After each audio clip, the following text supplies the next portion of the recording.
Hello students, welcome to my YouTube channel Shreyas classes. तो हम एक आज नया चैप्टर स्टार्ट कर रहे हैं अकाउंट्स में, दैट इज अकाउंटिंग रेशियो। हम सब जानते हैं ये जो चैप्टर है हमारे एग्जाम्स के लिए इम्पॉर्टेंट है। रीज़न भी अभी जो प्रैक्टिकल्स होने हैं आपके अकाउंट्स के, उस प्रैक्टिकल में भी आपका एक क्वेश्चन आएगा इस चैप्टर में से फॉर 6 मार्क्स, और साथ साथ जब बोर्ड एग्जाम होगा तो उसमें भी एक चैप्टर आएगा, एक क्वेश्चन आएगा इस चैप्टर से आपको 4 मार्क्स। तो इन टोटल ये चैप्टर आपका बोर्ड के अकॉर्डिंग 10 मार्क्स की वेटेज रखता है। तो इसीलिए इस चैप्टर को बहुत इजीली हम साथ साथ कवर कर पाएंगे अगर आप होमवर्क डेली बेस पे करें तो स्टार्ट करते हैं। सिंपल सा चैप्टर है, कैलकुलेशन बेस्ड पूरा चैप्टर है, इसमें ज़्यादा दिमाग आपको लगाना नहीं है। प्लस माइनस मल्टीप्लाई डिवाइड में पूरा चैप्टर चलेगा, बस आप चीज़ों को साथ साथ समझते जाना। सबसे पहली अकाउंटिंग रेशियो जो हमने करनी है that is the liquidity ratio. Liquidity ratios में हम दो रेशियो निकालते हैं, first is current ratio and second one is quick ratio. इस चैप्टर में मेन बात है कि हमें एसेट्स और लायबिलिटीज के नेचर को बहुत अच्छे से समझना है, प्लस हमें बैलेंस शीट के साथ एडजस्टमेंट करनी आनी चाहिए।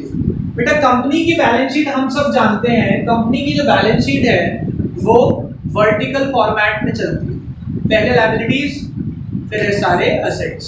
But for the sake of this chapter, इस चैप्टर को इजी बनाने के लिए मैं बैलेंस शीट को जैसे हम 11th में पढ़ते थे, कैसा टी शेप में, वही करेंगे हम, जिससे कि चैप्टर के फॉर्मूले कुछ आसान हो जाएंगे। हम वर्टिकल ना करके हॉरिजॉन्टली कर रहे हैं, इधर लायबिलिटीज लिख लेते हैं सारी और इधर एसेट्स लिख लेते हैं, क्योंकि हमारे ना कुछ फॉर्मूले बनाने आसान हो जाएंगे इस चैप्टर में। हम सब जानते हैं लायबिलिटीज साइड में हमारे पास दो तरह की लायबिलिटी होती है, प्लस एक कैपिटल होती है। कैपिटल को इस चैप्टर में मतलब कंपनी के हिसाब से हम लिखते क्या है, सबसे पहले हेडिंग आती है इधर equity and liability. Liability side में पहली हेडिंग होती है आपकी इक्विटी एंड लायबिलिटी, जिसमें आप फर्दर 3 पार्ट डिवाइड करते हैं। पहले आता है शेयर होल्डर फंड, उसमें 3 चीजें आएंगी। Share holders fund, share holder fund में 3 चीजें आती हैं, ए बी और सी। क्या क्या आती है इसमें? Equity share capital, preference share capital और रिजर्व्स एंड सरप्लस।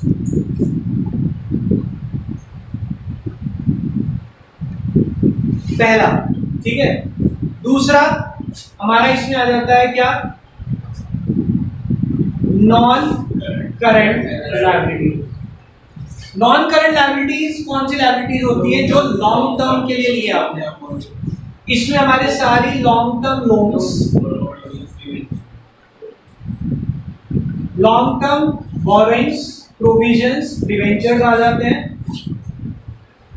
और फिर हमारी सारी क्या आती है, करंट लायबिलिटीज। करंट लायबिलिटीज में हमारे पास क्या आते हैं, क्रेडिटर, बिल पेएबल, यानी कि शॉर्ट टर्म लायबिलिटीज आती है सारी। करंट लायबिलिटीज में हमारी सारी कौन सी आती है, जो शॉर्ट टर्म लायबिलिटीज होती है, जैसे कि bill payable, creditor, outstanding expenses, वो सब आ जाते हैं। एसेट साइड में हमारे पास 2 एसेट्स आते हैं, नॉन करंट एसेट्स और फिर आते हैं हमारे current assets. Non current assets को आप 2 नाम से जानते हैं, फिक्स्ड एसेट्स। और फिक्स्ड एसेट्स हमारे 2 तरह के होते हैं, एक टैंजिबल और एक इंटैंजिबल।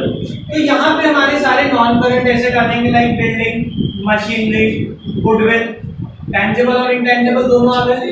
फिर सारे current asset like cash in hand, cash at bank, debtor, bill receivable, prepaid expenses, वो सब हमारे करंट एसेट में। और हमें एक चीज बहुत अच्छे से पता है कि लायबिलिटी साइड का टोटल और एसेट साइड का टोटल हमेशा मैच होता है, ठीक है। अब मेरे को सबसे पहली रेशियो जो करनी है इस चैप्टर में, अगर आपको बैलेंस शीट पूरी समझ में आती है ना, तो आपका आधे से ज्यादा काम खत्म हो जाता है।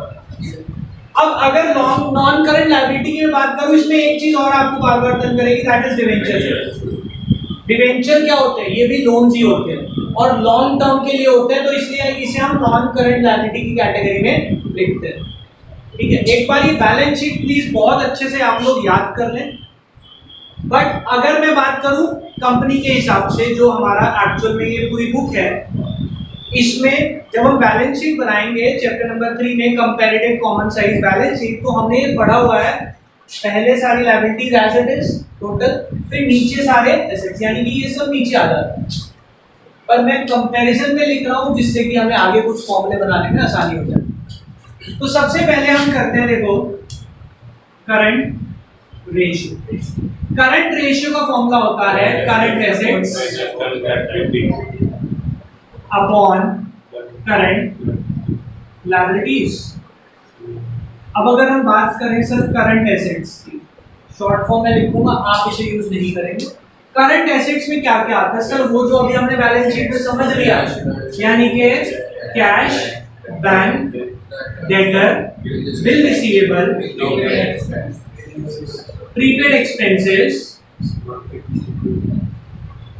मार्केटेबल सिक्योरिटी, मार्केटेबल ये भी इसी में आती है।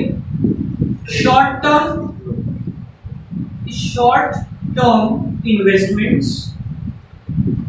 ठीक है, आपने पैसा लगाया शॉर्ट टर्म के लिए तो वो करंट में ही आ जाएगा।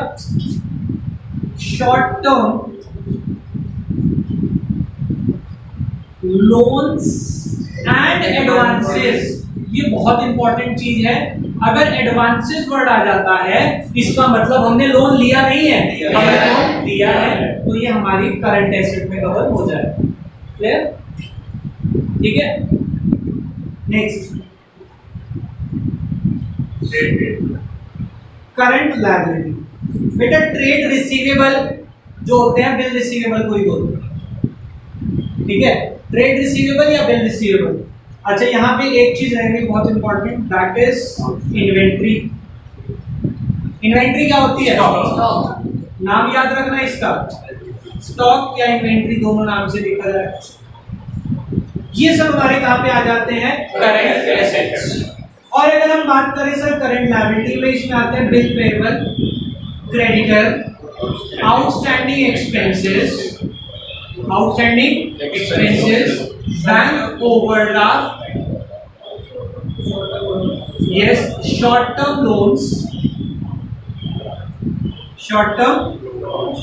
लोन्स, ये सब हमारे किस में आ जाएंगे बेटा? करंट लायबिलिटीज में। आपके पास क्वेश्चन में डेटा गिवन होगा, कैश इतना है, स्टॉक इतना है, डेटर इतना है, bill receivable, bill payable, creditor, outstanding expense, सबकी वैल्यूज गिवन होगी। आपको करना क्या है? कह देंगे कैलकुलेट करंट रेशियो, आप पहले निकालेंगे करंट एसेट जो जो गिवन है। मैंने फॉर्मूला लिखने को नहीं बोला, जो जो करंट एसेट गिवन है सबको प्लस प्लस प्लस लिखते चले जाएंगे, टोटल करेंगे। ऐसे ही करंट लायबिलिटीज में जो जो गिवन है सबको प्लस करेंगे, करंट लायबिलिटी आ जाएगी। फॉर्मूले में वैल्यू पुट करेंगे, current ratio is equals to जो current asset upon current liabilities. Suppose it comes out to be 2,50,000 upon 1,50,000। 4 0 से 4 0 कैंसिल हो गई, 25 अपॉन 15, 5 से कट करते हैं, 5 5 जा 5 3 जा। अब इसको हम 5 अपॉन 3 ऐसे लिख के नहीं ड्रॉप करेंगे, हम इसको 1 में कन्वर्ट करेंगे, डिवाइड करके देखते हैं। 3 1 जा 3, बचा 2, 6 रेशियो 1। ये आंसर रहेगा। आंसर हमेशा रेशियो 1 में ही ड्रॉप होना है, आपको अल्टीमेटली डिवाइड करके ही छोड़ना। क्लियर आगे बात? क्योंकि चैप्टर ही अकाउंटिंग रेशियो। क्लियर? कोई प्रॉब्लम? अब इसमें कुछ क्वेश्चंस हमारे पास अच्छे क्वेश्चंस आएंगे, लाइक एक आधा क्वेश्चन हम एक बार चेक भी कर लेते हैं बुक में, अगर आपके पास बुक्स अवेलेबल है। पेज नंबर 4.7, जिसके पास बुक है देख लेना, नहीं है तो मैं रीड कर रहा हूं, सुन लेना। From the following information compute current ratio, और मेरे पास नीचे वैल्यूज गिवन है। ट्रेड रिसीवेबल क्या है बेटा, ये ट्रेड रिसीवेबल क्या है, करंट रेशियो निकालने। पहली लाइन में लिखा है compute current ratio. Current ratio का फॉर्मूला आना चाहिए एकदम, current ratio is equals to current assets upon, अब उन्होंने वैल्यू दी ट्रेड रिसीवेबल 1 लाख, ये करंट एसेट है। प्रीपेड एक्सपेंस 10,000, ये भी current asset. Cash current asset, short term investment current asset, machinery, machinery को कहीं लिखूंगा नहीं क्योंकि वो करंट एसेट। मुझे क्या चाटना है इस पूरे क्वेश्चन में, करंट एसेट और करंट, बाकी सबको इग्नोर। मशीनरी इग्नोर हो गई। Bill payable current liability, creditor current liability, debenture मार बेटा, सोचना नहीं है, देर में मार देना चाहिए आपको। डिबेंचर अभी बताया था, गलती है अपनी, नॉन करंट है। आगे चले, डिबेंचर के बाद inventories current assets, expenses payable या आउटस्टैंडिंग एक्सपेंसेस, ठीक है, एक्सपेंसेस पेएबल। अगर रिसीवेबल होता तो ये करंट एसेट्स बन जाते हैं क्योंकि रिसीव होने हैं। क्लियर हो गई बात? तो इस तरह की वैल्यूज गिवन होंगी हमारे पास, हमें इनको यूज करना आना चाहिए। अब देखो ये अगले क्वेश्चन में आपको कुछ इस तरह से तंग कर सकते हैं। मैं आपको क्वेश्चन पढ़ के बता रहा हूँ, सारा दिमाग बैलेंस शीट पे रहना चाहिए आपका। क्वेश्चन बैलेंस शीट आप बार बार पेपर में तो लिखेंगे नहीं, दिमाग में फीड होनी चाहिए कि बैलेंस शीट में क्या क्या होता है। क्वेश्चन में दिया है मेरे पास टोटल एसेट्स, मैं यहाँ लिख रहा हूँ क्वेश्चन गिवन है मेरे पास, टोटल एसेट्स कितने हैं बेटा, नेक्स्ट मेरे पास गिवन है इसमें फिक्स्ड एसेट्स कितने 160, next is share holders fund 2 lakh, next non current liability 80,000 और next non current investment 1 lakh. मुझे निकालनी है करंट रेशियो। बेटा करंट रेशियो मुझे क्या चाहिए, current assets upon current liability. मेरे पास टोटल एसेट्स है, मतलब ये है, और ये कैसे निकालना होगा, दिस प्लस दिस। अब मेरे पास अगर इसका टोटल है कितना है, ये 3 लाख, तो मैं यहाँ पे जब सॉल्यूशन करूंगा तो सर बैलेंस शीट बनाऊंगा नहीं बेटा, आपको याद होना चाहिए, यहाँ मैंने फॉर्मूला लिखवाया नहीं, पेपर में आ गया तब भी याद होना चाहिए। सर टोटल एसेट किसके बराबर होते हैं, total asset is equals to total liability भी कह सकते हैं, या फिर total asset is equals to non current assets plus non current asset plus current asset. ये गिवन है आपको 3 लाख, राइट। फिक्स्ड एसेट्स आपके पास गिवन है, फिक्स्ड एसेट किसे बोलते हैं, नॉन करंट एसेट्स को ही बोलते हैं। कितने हैं 160, और नॉन करंट इन्वेस्टमेंट भी गिवन है 1 लाख प्लस करंट एसेट। इन दोनों को इधर लाके माइनस कर देंगे तो करंट एसेट आ जाएंगे 40,000। आगे करंट एसेट, अभी आपने सर कहा कि current asset is equals to current, यानी कि ये भी 3 लाख हो गया। इसमें देखो टोटल लिख लेना, देखो क्या कर रहे हैं हम यहाँ पे, total asset is equal to total asset है सर 3 लाख। टोटल लायबिलिटी में मेरे पास सर 3 चीजें आती हैं, share holder fund, non current liability, current liability. Share holder fund मेरे पास गिवन है जी सर, कितना है, non current liability sir given है 80,000, करंट लायबिलिटी सर नहीं है, ये है 3 लाख। इधर लाके माइनस कर लेंगे तो कितना आ जाएगा, 20,000 is equals to what, current asset आ गया, करंट लायबिलिटी आगे वैल्यू पुट करेंगे, आंसर 40/20 2:1। समझ रहे हैं, क्वेश्चन मुश्किल नहीं होते, प्रोवाइडेड बैलेंस शीट पूरी तरह से दिमाग में अगर फीड है तो। समझ आ गई बात? तो हमारे पास asset is equal to liability तो आपने कैच कर लिया, asset is equal to liability catch हो गया, बट एसेट में क्या होता है? दो एसेट, और लायबिलिटी में क्या होती है? तीन लायबिलिटी, तीनों के नाम पता होने चाहिए। अब इन्होंने सपोज आपको ये तीन लायबिलिटी ना देके total asset is equal to total liability दे दी, शेयर होल्डर फंड तो दे दिया, साथ में दे दिया debenture, long term loans, long term provision. तो लॉन्ग टर्म लोन, डिवेंचर, इन सबको ऐड करोगे तो नॉन करंट आ जाएगा ना। डेटा को कंफ्यूज करने के लिए वो कुछ भी कर सकते हैं, इसीलिए बोल रहा हूँ ये तो ऐसा होना चाहिए कि आंख बंद करते ही पता होना चाहिए कौन सी चीज कहाँ जाए। ये आ गया, ये आ गया, दोनों को ऐड करा, डिफरेंस इससे आ जाएगा। क्लियर? तो इस तरह के क्वेश्चंस में प्लीज अपने दिमाग को ज्यादा से ज्यादा यूज करना। एक फॉर्मूला इसमें ये और यूज करेंगे आपके साथ, वो क्या होगा? अगर किसी बच्चे ने ये क्वेश्चन दोबारा देखना होगा तो आप वीडियो को एक बार देख लेंगे। एक फॉर्मूला और यूज करेंगे, that is the working capital. Working capital is equals to current assets minus current liability. इस फॉर्मूले को यूज करेंगे। अब देखना इस फॉर्मूले को कैसे वो तंग करेंगे आपको क्या करेंगे, क्वेश्चन में टोटल एसेट की बजाय जैसे इसी क्वेश्चन में टोटल लायबिलिटी बता दी, क्या बता दी? टोटल लायबिलिटी दे दी। शेयर होल्डर्स फंड दे दिया, क्या दे दिया? Share holder fund. Share holder fund आ गया आपके पास, टोटल लायबिलिटी है, प्लस आपको डिवेंचर दे दी, बॉरोइंग्स दे दी। अब इससे आप क्या करंट लायबिलिटी निकाल सकते हैं? देखना क्वेश्चन में क्या, मैं क्वेश्चन फ्रेम कर रहा हूं खुद ही। टोटल लायबिलिटी है आपके पास, राइट? शेयर होल्डर फंड है आपके पास, उसके बाद डिवेंचर्स दे दिए, लॉन्ग टर्म लोन दे दिया आपको 20,000, 10,000, ठीक है, और आपको दे दी working capital. Working capital is equals to 1,20,000।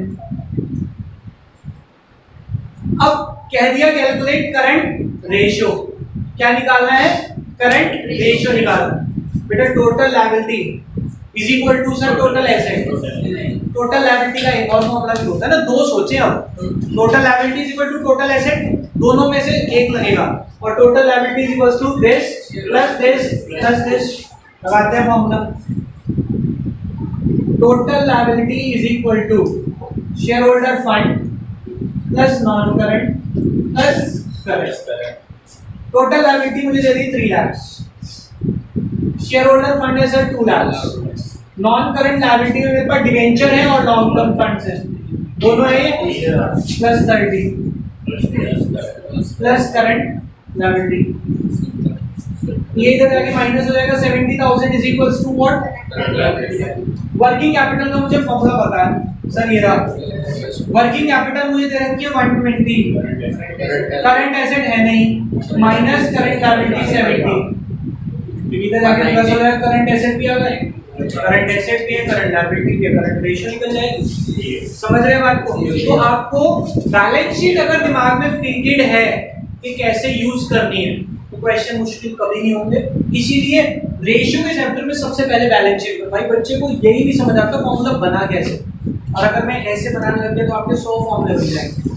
उसका कोई फायदा नहीं है कि इतने फॉर्मूले याद तो होंगे नहीं, उनको यूज करना सीखेंगे, that will be fruitful for you in exam, कि आप एग्जाम में उसे अच्छे से यूटिलाइज कर पाएंगे। तो इसी के साथ हमारा जो ये करंट रेशियो वाला टॉपिक है ये खत्म हुआ। अभी हम कर रहे हैं क्विक रेशियो। एक बार क्विक रेशियो के लिए मुझे शायद जगह कम पड़ जाए, आप एक बार इसकी फोटो क्लिक कर लो। देखो बेटा, इसी में लिक्विडिटी रेशियो में दूसरी रेशियो है क्विक रेशियो, इसका दूसरा नाम लिक्विड रेशियो, और तीसरा नाम इसका होता है एसिड टेस्ट रेशियो। इसका फॉर्मूला क्या है, ध्यान से समझेंगे। इसका फॉर्मूला है quick assets upon current liabilities. अगर मैं इसके फॉर्मूले पे थोड़ा सा ध्यान दूं तो डिनोमिनेटर तो निकालना मैंने सीख लिया सर। करंट लायबिलिटी तो मुझे पता है क्या क्या होती है, बस एक क्विक एसेट्स बता दो, क्वेश्चन उसका भी खत्म हो जाएगा। तो quick assets quick assets is equal to current assets, ये तो आपको पता है ना क्या होता है, माइनस इन्वेंट्री या फिर स्टॉक, कोई भी वर्ड यूज हुआ होगा, इन्वेंट्री या फिर स्टॉक, और माइनस प्रीपेड एक्सपेंसेस। यानी कि करंट एसेट में से दो हटा दो, एक तो स्टॉक और दूसरा प्रीपेड एक्सपेंस, ये दोनों माइनस करेंगे, आंसर जो आएगा that will be the quick assets. Formula क्या होगा, quick asset upon current liability. Answer फिर से हमें रेशियो में ड्रॉप करना है, कोई प्रॉब्लम। अब ये जो टॉपिक है एक्चुअल में ये क्या करेंगे, इन दोनों को मिक्स करके क्वेश्चन, मिक्स करके जो क्वेश्चन आएंगे वो थोड़ा सा रेशियो में, कई बार बच्चे को कैलकुलेशन में प्रॉब्लम आती है, उसके कुछ क्वेश्चन मैं आपको प्रैक्टिस अभी करा रहा हूँ, एक दो क्वेश्चन, फिलहाल आप यहाँ तक एक बार इसको नोट करें। देखो बेटा, इस टॉपिक के कुछ क्वेश्चंस जो अच्छे क्वेश्चंस में हमारे पास आते हैं वो हम कवर करते हैं। एक तो पॉइंट ध्यान रखना, आपको ये क्वेश्चन कहेंगे current asset is like 5 lakh और ब्रैकेट में लिखा है इंक्लूडिंग लूज टूल्स। ये जो लूज टूल्स है ये करंट एसेट में इंक्लूड नहीं होते। आपको दे देंगे करंट एसेट या इन्वेंट्री दे दिया, इन्वेंट्री यानी कि स्टॉक लिख दिया 2 लाख, ब्रैकेट में लिख दिया including loose tools of 50,000। Loose tools जो है हमारे करंट एसेट्स नहीं होते। एक्चुअल में लूज टूल्स होते क्या है, जो हमारे पास लाइक बड़ी मशीनरी है, उस मशीनरी के जो पार्ट्स हैं तो वो तो फिक्स एसेट में आती है ना मशीन, तो उसके पार्ट भी फिक्स एसेट्स में आएंगे। इन्होंने लूज टूल्स को इन्वेंट्री में इंक्लूड कर दिया तो वो तो गलत है, हम उसमें से उसे माइनस करने के बाद जो आएगा दैट विल बी इन्वेंट्री। ठीक है, एक क्वेश्चन में इस तरह की प्रॉब्लम है हमारे पास, तो चेक कर लेना ध्यान से। नेक्स्ट जो इसमें आपको कुछ इस तरह के क्वेश्चंस भी होंगे, लाइक दिया हुआ है क्वेश्चन में, आपके पास बुक नहीं है, जैसे मैं यहीं से लिख रहा हूँ करंट रेशियो इज 2.5, मैं यहीं पे लिख रहा हूँ पूरा क्वेश्चन, करंट रेशियो इज 2.5, इन्होंने 2.5 ही लिखा हुआ है, और जब ऐसा लिखा हो इसका मतलब 2.5 रेशियो 1 आता है। ठीक है, वर्किंग कैपिटल इज 60,000, क्या दिया, working capital is, calculate current asset and current liability. हमें क्या निकालना है इसमें, करंट एसेट्स करंट लायबिलिटी। इधर देखेंगे बेटा solution, current ratio is equal to 2.5 upon 1। Current ratio का फॉर्मूला होता है current assets upon current liability is equal to 2.5 upon 1, cross multiply करते हैं, करंट एसेट को 1 से मल्टीप्लाई किया same is equal to 2.5 into current liability.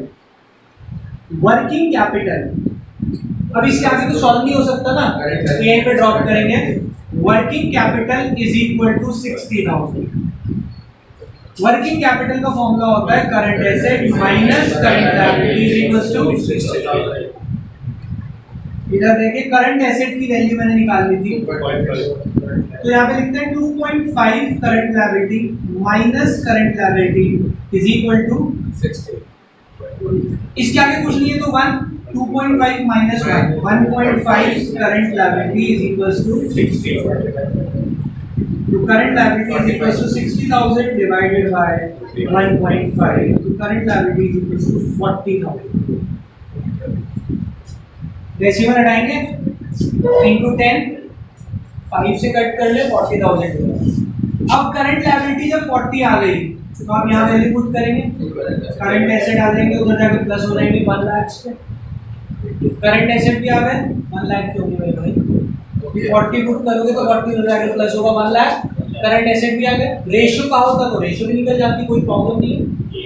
Question में कुछ अजीब सी बात नहीं होगी, आप वैल्यूज देखिए क्या क्या गिवन है, एक चीज को पकड़ के जितना मैक्सिमम सॉल्व हो सकता है करें, जहां पे रुक गया उसे छोड़ दें, तो दूसरी वैल्यू को पिक करें, सॉल्व करें, आंसर लिख देगा।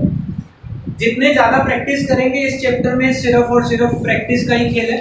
इसका एक दो क्वेश्चन मैं और अच्छे से अच्छे क्वेश्चन करवाने की कोशिश कर रहा हूँ। एक क्वेश्चन और करते हैं। देखो आपको क्वेश्चन में क्या दिया हुआ है। क्वेश्चन में दिया हुआ है current ratio is 4.5 ratio. Current ratio is 4.5 ratio. साथ ही दे दिया quick ratio is 3:1। If inventory is 3 lakh, inventory यानी कि स्टॉक दे दिया 3 लाख। फाइन, क्या निकालना है इसमें? Current asset, current liability and quick assets. ये क्वेश्चन वही है जो आप पहले डाउट में मेरे से कई बार ले चुके हैं, तो मैं इसीलिए उन्हीं क्वेश्चंस को पिक कर रहा हूँ। प्रॉब्लम लिखा हुआ है इसमें, बुक में भी लिखा हुआ है कि डाउट है। तो देखो क्या होता है, मैंने आपको कहा एक वैल्यू को पिक करें, जितना मैक्सिमम सॉल्व हो सकता है उसको करें। सॉल्यूशन करंट रेशियो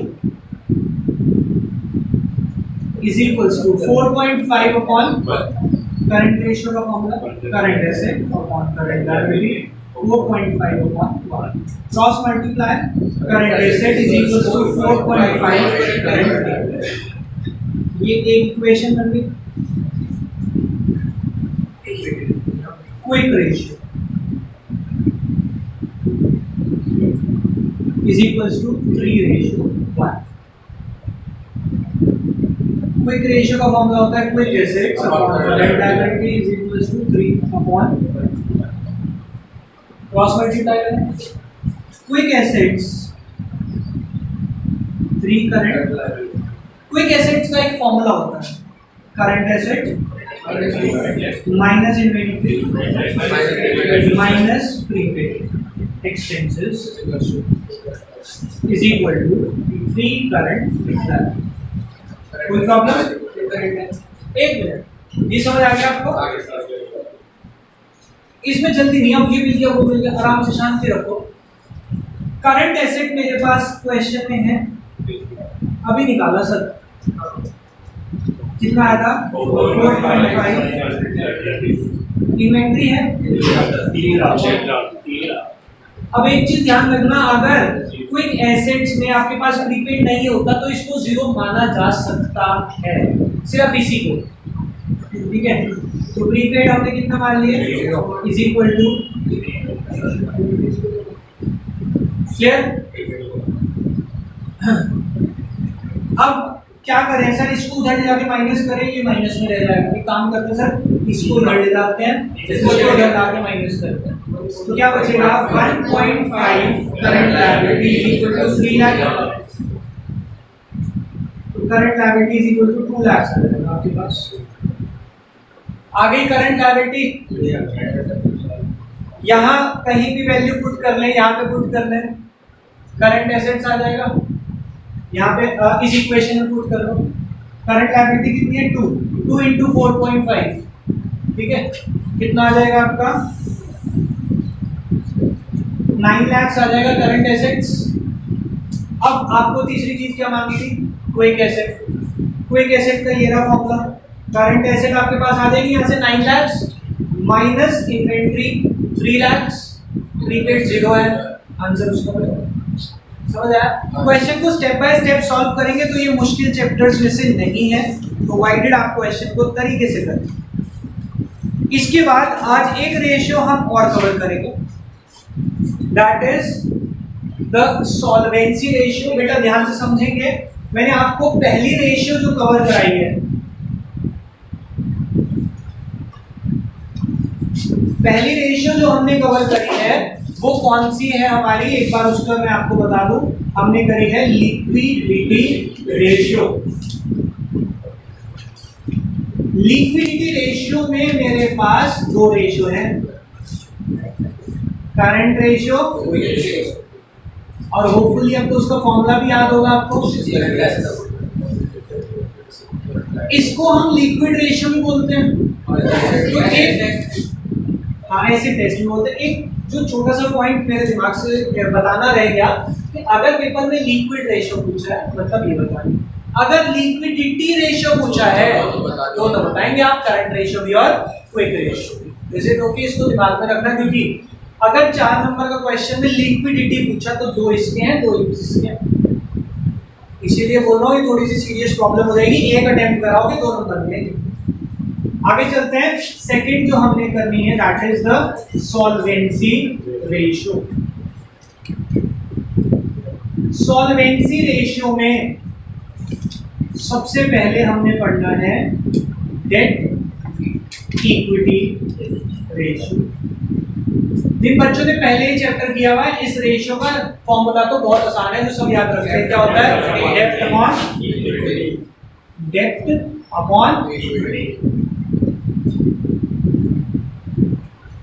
अब इसमें थोड़ा सा ना ब्रैकेट में लिख रहा हूं जिससे आपको आइडेंटिफाई करने में आसान हो जाएगा। डेप्थ का मतलब है यहाँ पे लॉन्ग टर्म डेप्थ,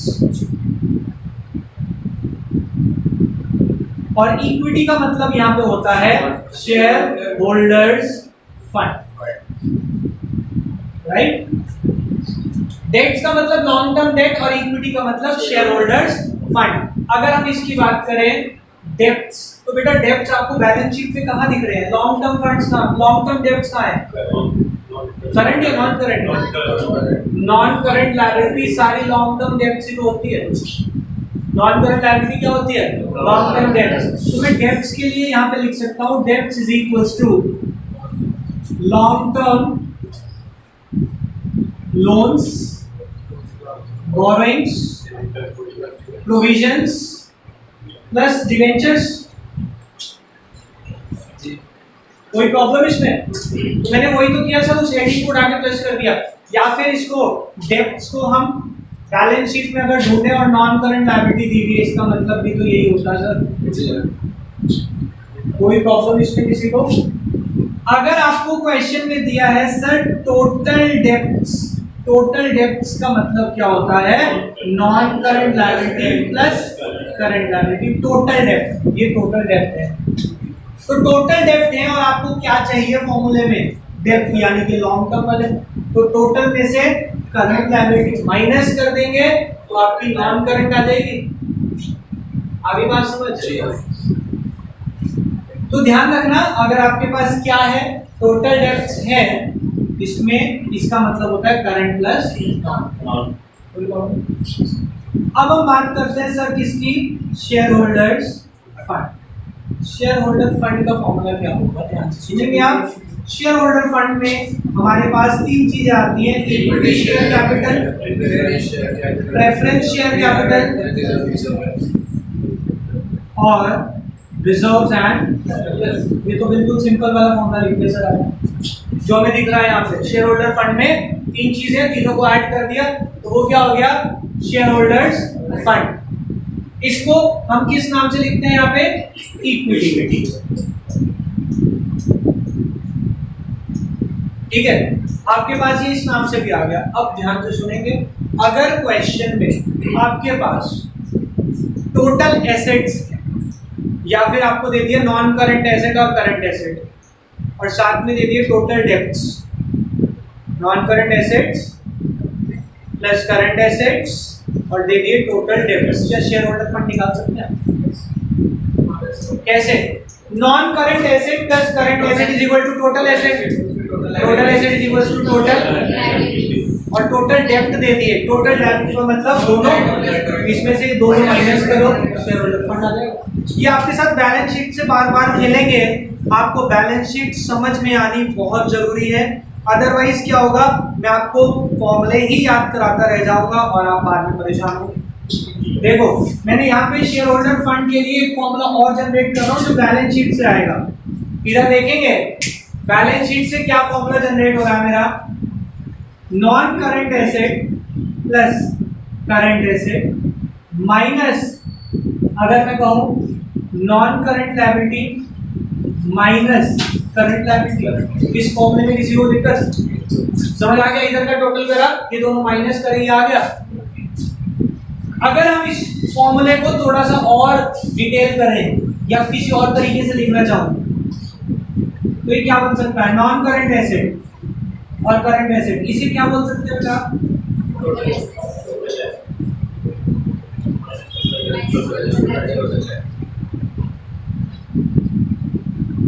कोई दिक्कत? समझ आ गया फॉर्मूला में? अब देखो इसके साथ और खेलते हैं थोड़ा सा, बेटा पेपर में आ जाता है इसके खेल में। इसी इक्वेशन को यूज करके थोड़ा सा और चेंज करते हैं। मैं पहले इसी इक्वेशन को लिख लेता हूँ, non current asset plus current asset, इसको थोड़ा सा चेंज कर रहा हूँ, minus current liability minus non current liability, यही तो लिखिए ना। इसको क्या बोलते हैं, तो क्या फॉर्मूला बना सर एक और, non current asset plus working capital. समझा? खेल खेल में 1 से 4 फॉर्मूले निकल रहे हैं, पर अगर मेरे पास पेपर में कोई फॉर्मूला तंग करता है तो बैलेंस शीट को याद कर लेना। आपके पास अगर वर्किंग कैपिटल है तो आपको याद आना चाहिए वर्किंग कैपिटल में current asset current liability adjust हो गए, क्या बचा, नॉन करंट एसेट और नॉन करंट। बैलेंस शीट अगर दिमाग में है आपके तो फॉर्मूले याद करने वाले बहुत कम हो जाते हैं, समझ रहे हैं? तो इसमें और कोई फॉर्मूला आपका बुक में जो है वो यूज नहीं हुआ, यहीं तक के फॉर्मूले यूज हुए, मैंने सारे बना के दिखा दिए कि कैसे बने हुए फॉर्मूले। तो बाकी करेंगे नेक्स्ट क्लास में, अभी के लिए इतना ही, बाय।